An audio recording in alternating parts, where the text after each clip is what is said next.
Hello मेरे प्यारे बच्चों, क्या हाल चाल। बढ़िया सा। उम्मीद है बच्चों आप सब लोग बहुत अच्छे होंगे और बच्चों आप सब की पढ़ाई भी बहुत बेहतर चल रही होगी। बच्चों उसी पढ़ाई को और बेहतर करने के लिए हम आप लोग के लिए एक और इम्पोर्टेंट क्लास लेकर के आए हैं। बच्चों आज की क्लास आप लोग के लिए बहुत ही इम्पोर्टेंट क्लास होने वाली है, क्योंकि बच्चों आज की क्लास में आपको हम पूरे 50 में ये कहा जाए कि 36 नंबर आपको आज की वीडियो में ही कंप्लीट कराने वाले हैं। क्योंकि आज आप लोग के लिए हिंदी का जो व्याकरण है पूरा एक ही वीडियो में बच्चों आज आपको हम क्या करेंगे, कंप्लीट कराएंगे। तो सभी छात्रों से गुजारिश करूंगा प्लीज भाई आप सब लोग वीडियो को लास्ट तक देखना और मिस नहीं करना होगा एक भी टॉपिक को। आपको यही सारे क्वेश्चन आपका जो 24 फरवरी का पेपर होगा बच्चों वहां से आपका ये क्वेश्चन पूरा बनेगा। ठीक है, शुरुआत करेंगे एक लाजवाब क्लास के साथ। आप सभी छात्रों से गुजारिश करूंगा प्लीज बच्चों आप सब लोग वीडियो को लाइक शेयर और सब्सक्राइब जरूर कीजिए। चलिए बच्चों स्टार्ट करते हैं। बच्चों अगर आप देख रहे हैं क्लास 12 हिंदी व्याकरण के इम्पोर्टेंट टॉपिक्स हम लेकर के आए हैं जो बोर्ड परीक्षा 2025 में यानी 24 फरवरी का पूछा जाएगा। बच्चों यही क्वेश्चन आप लोग तैयार करना है, इससे ज्यादा आपको कुछ नहीं करना है। बस यही क्वेश्चन आपके पेपर में हर एक पेपर सेट में अगर नहीं आया तो तब बच्चों बताना। ठीक है, बस इतना आपको एक से दो बार आपको रिपीट कर लेना है। यही क्वेश्चन आपके पेपर बच्चों हर बार आएगा, आता है, अब की बार भी यही क्वेश्चन आएगा आपके पेपर में। चलिए भैया शुरुआत करेंगे मुहावरों के साथ। बच्चों शुरुआत कहाँ से करेंगे, हम मुहावरों के साथ से यहाँ शुरुआत करेंगे। पहला क्वेश्चन आपसे ये कह रहा है निम्नलिखित मुहावरों का अर्थ लिखकर वाक्य प्रयोग कीजिए। निम्नलिखित मुहावरों का अर्थ लिखकर क्या करना है बच्चों, वाक्य प्रयोग करना है। तो बच्चों अगर हम आपसे बात करें तो आपके पेपर में केवल एक ही आपसे पूछता है। यहाँ मैं आपको कम से कम 4 से 5 इंपॉर्टेंट मुहावरा बताऊंगा, आपको यही टॉपिक तैयार करना है। ठीक, तो पहला आपसे ये देख रहे हैं लिखा है अपने पैरों पर खड़ा होना। जी बिल्कुल, ये वेरी वेरी इंपॉर्टेंट क्वेश्चन है, आपकी एग्जाम में भैया आएगा 100% है। अपने पैरों पर खड़ा होना ये क्या मतलब कि इसका हम अगर अर्थ देखें तो क्या लिखेंगे, या इसी को कह सकते हैं स्वावलंबी या आत्मनिर्भर होना, या किसी भी काम पर क्या होना, आत्मनिर्भर होना, जिससे अपने पैरों पर क्या होता है, खड़ा होना। तो इसका हम वाक्य प्रयोग बच्चों क्या लिखेंगे, लड़कों की शादी तब तक नहीं करनी चाहिए। भाई आप सभी विद्यार्थियों से मैं निवेदन करता हूं कि आप भी अपनी शादी तभी मत करना और तभी करना जब आप अपने पैरों पर क्या हो जाए, खड़े हो जाएं। ठीक भैया, लड़कों की शादी तब तक नहीं करनी चाहिए जब तक वह अपने पैरों पर क्या हो जाए, खड़ा ना हो सके। बच्चों यदि आप अपने पैर पर खड़े हो जाते हैं तो आप अपनी शादी करिए, तो आप लोग के लिए बेहतर रहेगा। ठीक, चलिए भैया दूसरा देखिए। दूसरा आपसे कह रहा है आंखों का तारा होना। आंखों का तारा होना ये भी आपका इम्पोर्टेंट क्वेश्चन है भैया। आंखों का तारा होना का अर्थ होता है अत्यधिक प्रिय होना। अत्यधिक प्रिय होना, ठीक है। अत्यधिक प्रिय का मतलब आप समझ सकते हैं, जिस प्रकार से नाग और नागिन का सबसे प्रिय क्या होता है, उसका मणि होता है, उसी प्रकार से बच्चों अगर देखा जाए तो माँ बाप के लिए जो सबसे प्रिय होता है उनका क्या होता है, पुत्र होता है। क्या कह सकते हैं कि रमेश अपने माता पिता के लिए, रमेश अपने माता पिता के लिए आंखों का क्या है बच्चों, तारा है। रमेश जो है अपने माता पिता के लिए आंखों का वह क्या है, तारा है। बिल्कुल। अगला क्वेश्चन, अगला प्रश्न बच्चों आपका लिखा है ऊंची दुकान फीका पकवान। अब ये देखो जरा, ऊंची दुकान फीका पकवान का मतलब क्या होता है। बहुत सारे लोग इसके लिए कहावत कहते हैं ना कि ऊंची दुकान फीका पकवान। नाम तो बहुत कुछ है लेकिन काम की चीजें कुछ नहीं है। तो इसका बच्चों अगर अर्थ की बात करें तो अर्थ इसका हम लिख सकते हैं बाहरी दिखावा करना। आप देख लीजिए भैया, बाहरी दिखावा करना। ठीक है भैया, बाहरी दिखावा करना। ठीक, ये भी आप लिख सकते हैं बाहरी दिखावा करना। तो अगर वाक्य प्रयोग की बात करें तो वाक्य प्रयोग में बच्चों लिख सकते हैं मैंने मोहन के बारे में बहुत सुना था। यहाँ पर लिखेंगे आ, मैंने मैंने मोहन के बारे में, मोहन के बारे में बहुत सुना था। ठीक, मैंने मोहन के बारे में बहुत सुना था। आगे कह सकते हैं कि लेकिन उसे देखकर यही कहना पड़ा, लेकिन लेकिन उसे लेकिन उसे देखकर लेकिन उसे देख कर यही कहना पड़ा लेकिन उसे देखकर यही कहना पड़ा कि ऊंची दुकान फीका पकवान। उसे देख करके यही कहना पड़ा बच्चों कि ऊंची दुकान क्या है, फीका पकवान। इतना समझ में आया भैया? ठीक, अच्छे से। आप सबको वीडियो कैसी लग रही है बच्चों? प्लीज भाई वीडियो को लाइक शेयर और सब्सक्राइब जरूर करते रहिए, और आप बीच में कमेंट जरूर करते रहिए भैया। अगला प्रश्न देखिए, लिखा है चौथा नंबर, लिखा है कि कहाँ राजा भोज कहाँ गंगू तेली। कहाँ राजा भोज कहाँ गंगू तेली। अगर इसका अर्थ बच्चों बात करें तो इसका अर्थ यही होता है, कहाँ राजा भोज कहाँ गंगू तेली का मतलब होता है बच्चों कि विपरीत गुणों में तुलना कैसी। यहाँ लिख सकते हैं विपरीत गुणों में तुलना कैसी। लिखेंगे विपरीत गुणों में तुलना कैसी। विपरीत गुणों में तुलना कैसी की जाती है। अगर इसका वाक्य प्रयोग की बात करें, एक गरीब और करोड़पति इंसान के बीच, एक गरीब और करोड़पति, आप इस तरह से बच्चों लिख सकते हैं, एक गरीब और एक करोड़पति इंसान के बीच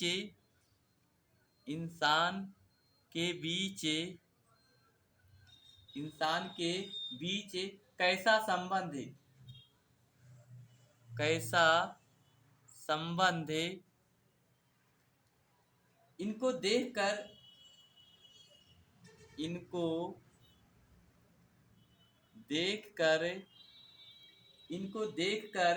बस यही याद आता है, बस यही याद आता है, बस यही याद आता है कि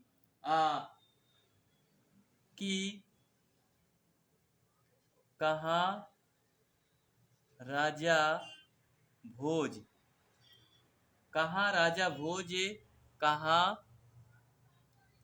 कहाँ गंगू तेली।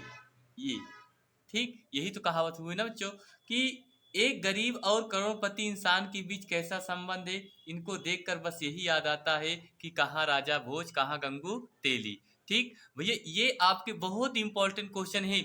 बस इसमें से सिर्फ आपको एक ही क्वेश्चन लिखना है, ज्यादा नहीं लिखना है बच्चों। यहाँ से आपको पूरे 2 नंबर क्लियर होते हैं। ठीक, आगे देखते हैं बच्चों। चलिए भाई देखिए, अगला इसी में है आपका नाच न जाने आंगन टेढ़ा। नाच न जाने आंगन टेढ़ा, अगर इसका अर्थ की बात करें बच्चों तो इसका अर्थ यही होता है, कोई काम न जानने पर बहाना बनाना। अगर आप लिख सकते हैं कोई काम न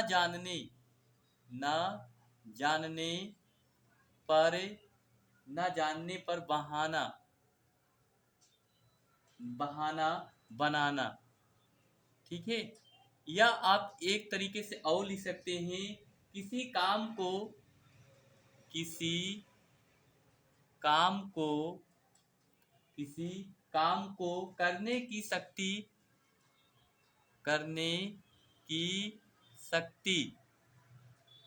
की शक्ति न होने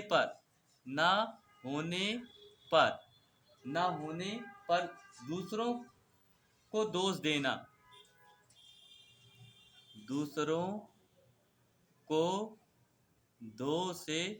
देना।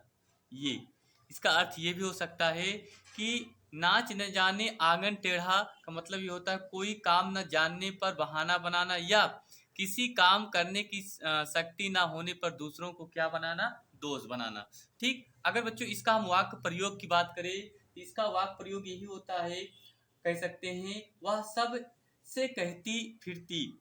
क्या लिखेंगे, वह सबसे कहती फिरती,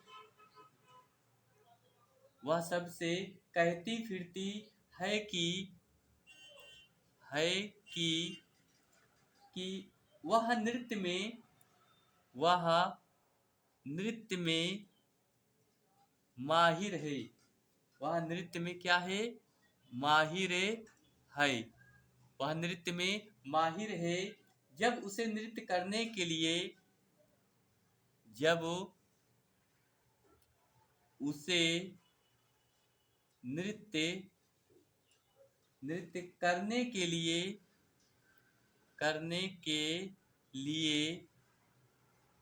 लिए कहा गया तो, कहा गया तो अपने पैर में, तो वह अपने पैर में पैर में मोच पैर में मोच बताकर बहाना बना दिया बना दिया। इसे कहते हैं, इसे कहते हैं नाच ना जाने आंगन टेढ़ा टेढ़ा। ये ठीक, इतना आप लिख सकते हैं बच्चों। ठीक है, तो इस तरीके से आपको हमने 5 इंपॉर्टेंट ये बताया बच्चों। अब उसके बाद हम आपको अगला जो टॉपिक बताएंगे वो आपका क्या होगा बच्चों, देखिए। चलिए भैया, अगला अगला इसमें हम एक टॉपिक और अगला टॉपिक हमारा होगा बच्चों, आप पठित गद्यांश पर निम्नलिखित आधारित प्रश्न दीजिए। एक आपको बच्चों एक कहानी होता है जो आपको उसी पे आधारित क्या देना रहता है, उसके उत्तर देना रहता है, जिनके लिए आपको यहाँ से पूरे बच्चों कितने नंबर बनेंगे? 5 नंबर बनते हैं। ठीक है, अब देखिए, तो एक कहानी आपका ये इंपॉर्टेंट कहानी है भैया। इसे लिखा है, आजाद भारत में दुर्गा भाभी को उपेक्षा और सम्मान दोनों प्राप्त हुए। आजाद भारत में दुर्गा भाभी को उपेक्षा और सम्मान क्या हुआ? दोनों प्राप्त हुए। सरकारों ने उन्हें पैसों से तोलना चाहा, कदापि वर्ष पूर्व उनके सम्मान में आयोजित एक समारोह में तत्कालीन मुख्यमंत्री ने उन्हें 51,000 रुपये भेंट दिए। भाभी ने वे रुपए वापस कर दिए। उन्होंने कहा कि जब हम स्वाधीनता के लिए संग्राम कर रहे थे, उस समय किसी व्यक्तिगत लाभ की आकांक्षा नहीं थी, केवल स्वाधीनता प्राप्त लक्ष्य था। इस धन से कहा जाता है, यह शहीदों का एक बड़ा स्मारक बनाया जाए। ये देख लीजिए बच्चों कि इस तरीके से ये कहानी में आपको क्या सीख मिली, इसका आंसर देना है, इसका उत्तर लिखना है। उत्तर यही कह रहा है बच्चों कि स्वतंत्र भारत में दुर्गा भाभी का सम्मान किस प्रकार किया गया। तो आप ये देख सकते हैं कि स्वतंत्र भारत में दुर्गा भाभी को उपेक्षा और सम्मान दोनों प्राप्त हुए। तो इसका अगर बच्चों थोड़ा से उत्तर की बात करें तो इसका हम आंसर कैसे लिखेंगे, ये देखेंगे। ठीक है भैया, इसका आंसर हम अपनी कॉपी में बच्चों कैसे लिखेंगे, इसको थोड़ा से आपको समझना होगा। ठीक है, तो यहाँ आपको पहला आंसर लिखना होगा। पहला आंसर ये कह रहा है कि स्वतंत्र भारत में दुर्गा भाभी का सम्मान किस प्रकार किया गया। तो इसका हम आंसर लिखेंगे बच्चों, स्वतंत्र भारत में लिखेंगे स्वतंत्र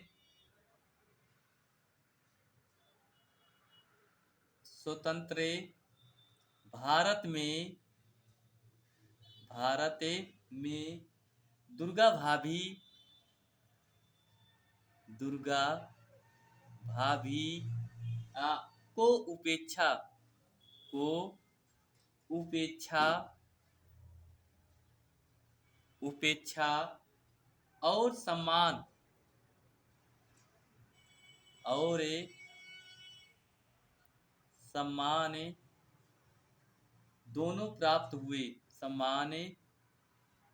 दोनों प्राप्त हुए, ये लिख सकते हैं। स्वतंत्र भारत में दुर्गा भाभी को उपेक्षा और सम्मान क्या हुआ? दोनों प्राप्त हुए। ठीक, आगे लिखा है, कह रहा है कि आगे प्रश्न आपसे कह रहा है कि बच्चों स्वतंत्रता संग्राम में भाग लेने का लक्ष्य क्या था। स्वतंत्रता संग्राम में भाग लेने का लक्ष्य क्या था। तो इसका आंसर यही हो सकता है, स्वतंत्रता संग्राम में भाग लेने के लिए ये देखिए कह सकते हैं बच्चों कि यहाँ से जब हम स्वाधीनता के लिए संग्राम कर रहे थे उस समय व्यक्तिगत लाभ की आकांक्षा नहीं थी। उस समय व्यक्तिगत लाभ की आकांक्षा नहीं थी। तो इसका आंसर हम बच्चों अपनी कॉपी में अगर देखें तो लिख सकते हैं नंबर 2 डाल करके। क्या डालेंगे बच्चों? नंबर 2। नंबर 2 डालने पर यहाँ पर लिखेंगे स्वाधीनता संग्राम में, क्या लिखेंगे बच्चों? स्वाधीनता स्वाधीनता संग्राम में स्वाधीनता संग्राम में लेने वाले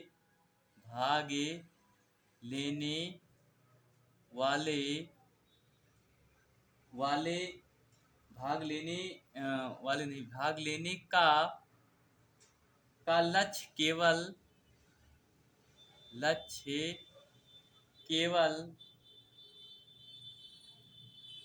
केवल स्वाधीनता प्राप्ति था। स्वाधीनता प्राप्ति था। स्वाधीनता प्राप्ति था। व्यक्तिगत लाभ की आकांक्षा नहीं थी। आगे लिख सकते हैं कि व्यक्तिगत लाभ की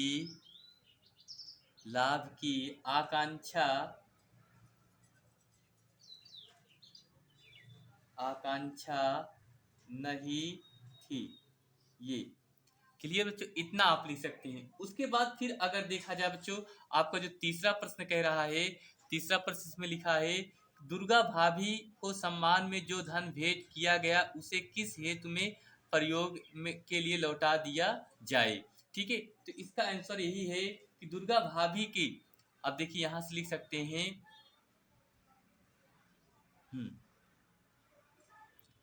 भाभी ने वे रुपए वापस कर दिए। उन्होंने कहा कि जब हम स्वाधीनता के लिए संग्राम लड़ रहे थे ये कोई आकांक्षा नहीं थी। इसका आंसर यही हो सकता होगा बच्चों, दुर्गा भाभी के सम्मान में जो भेंट प्राप्त हुआ। ठीक है, यहाँ पर लिखेंगे नंबर 3 डाल करके। क्या लिखेंगे बच्चों? नंबर 3 डालेंगे और लिखेंगे दुर्गा भाभी के सम्मान में। क्या लिखेंगे बच्चों? दुर्गा भाभी के सम्मान में जो भेंट प्राप्त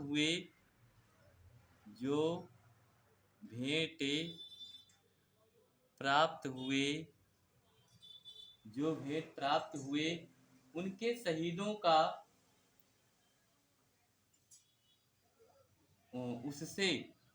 उससे शहीदों का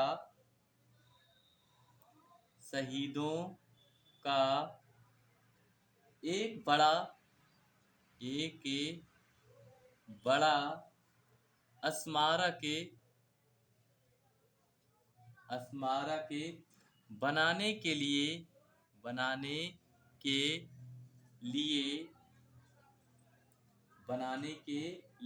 लौटा दिया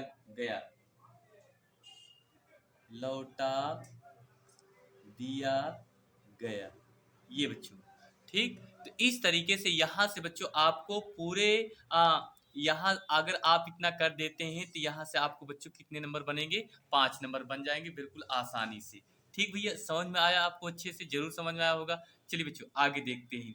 अगला क्वेश्चन अगर बात करें बच्चों, जो अगला क्वेश्चन होगा वो हमारा होगा बच्चों, देखिए भैया अगला प्रश्न अगर बात करें, कह रहा है कि आपसे 11 नंबर में आपका जो क्वेश्चन बनता है वो का में निम्नलिखित शब्द युग्मों का सही अर्थ चयन करके लिखना रहता है। सही अर्थ चयन करके क्या होता है बच्चों? लिखना रहता है। जिससे लिखा है सकल शकल का एक इसका जो सही अर्थ होगा वह क्या होगा, इसको आपको चुन करके लिखना है। तो इसका ऑप्शन दिया है पदार्थ एवं संपूर्ण और खंडे, आकृत और प्राकृति, सुख और संकलु। ना, तो इसका आंसर ये होगा सकल शकल का, ये होगा आपका वा नंबर सही है कि संपूर्ण और खंड, ये आपका दूसरा सही होगा। ठीक है भैया, आगे देखिए। इसी में और आपके दो क्वेश्चन बनते हैं बच्चों। ये अगर देखिए तो यहाँ से जैसे लिखा है अंश अंशु का, इसका अर्थ क्या होगा? भाग्य और सूर्य, भाग्य और चंद्र, भाग्य और किरण, भाग और किरण।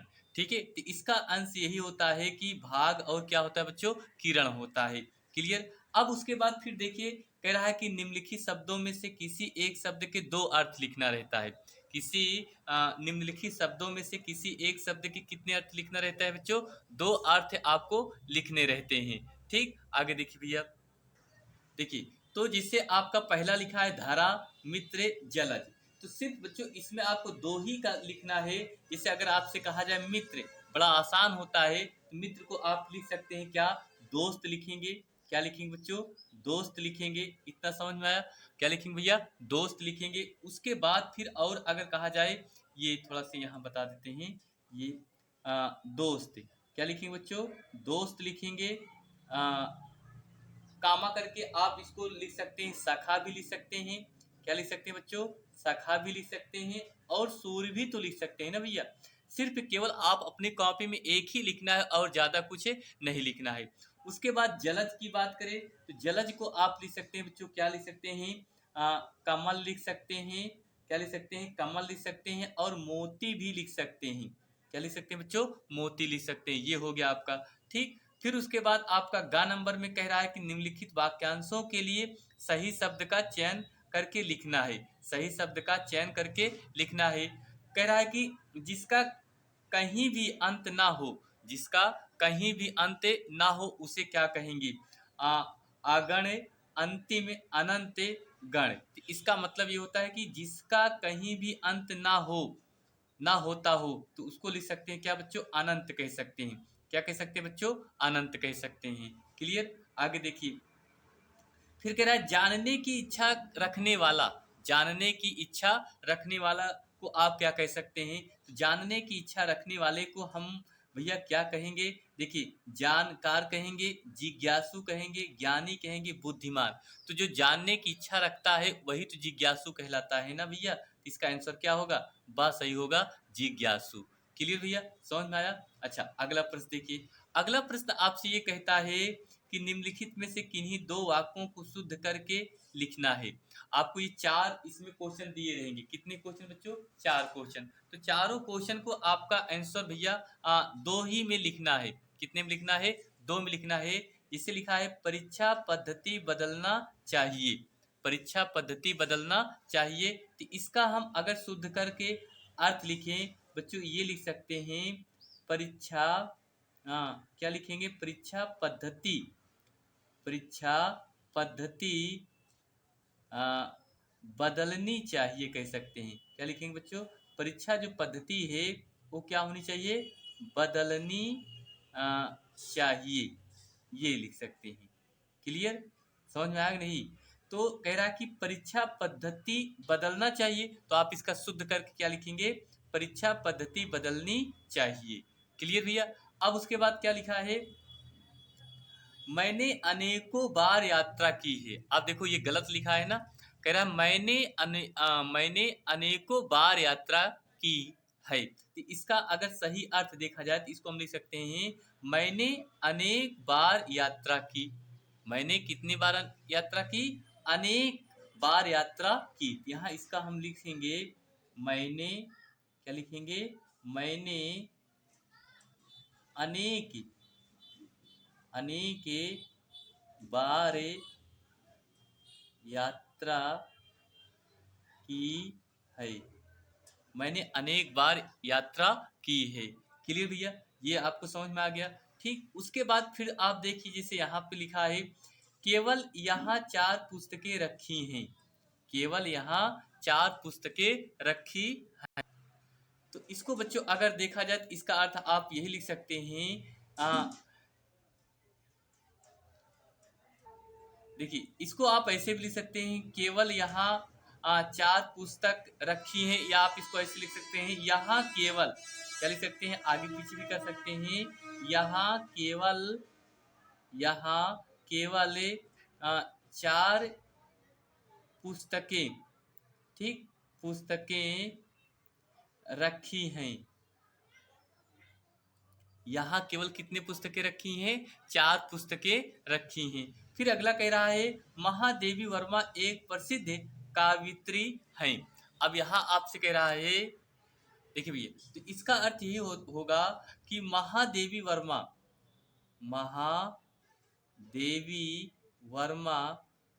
महादेवी वर्मा एक प्रसिद्ध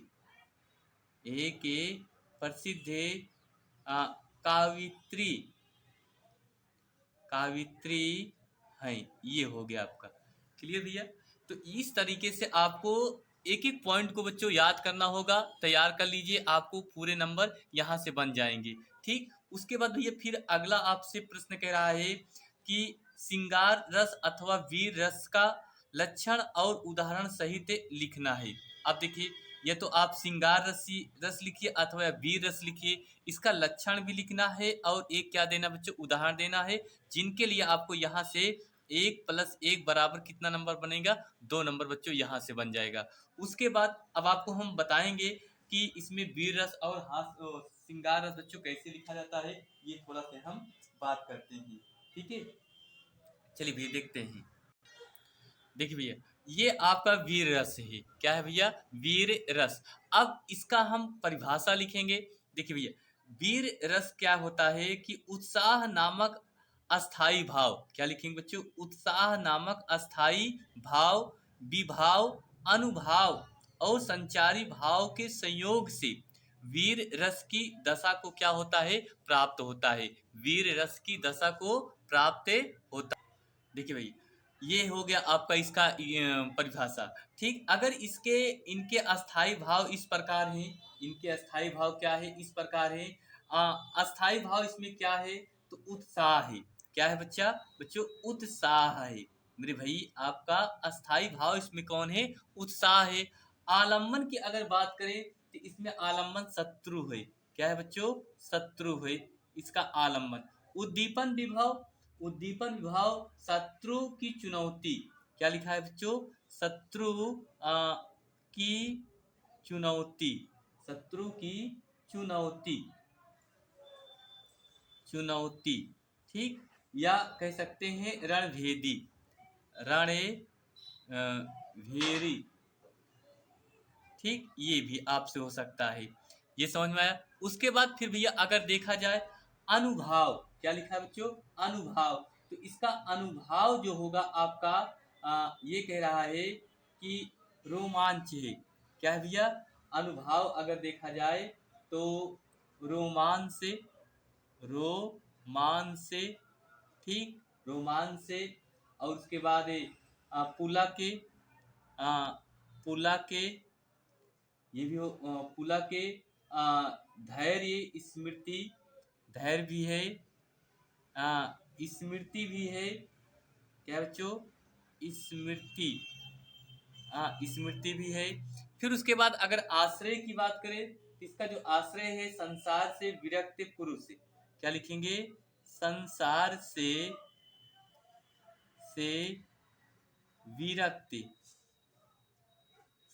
से विरक्त पुरुष, ये इसका आश्रय है।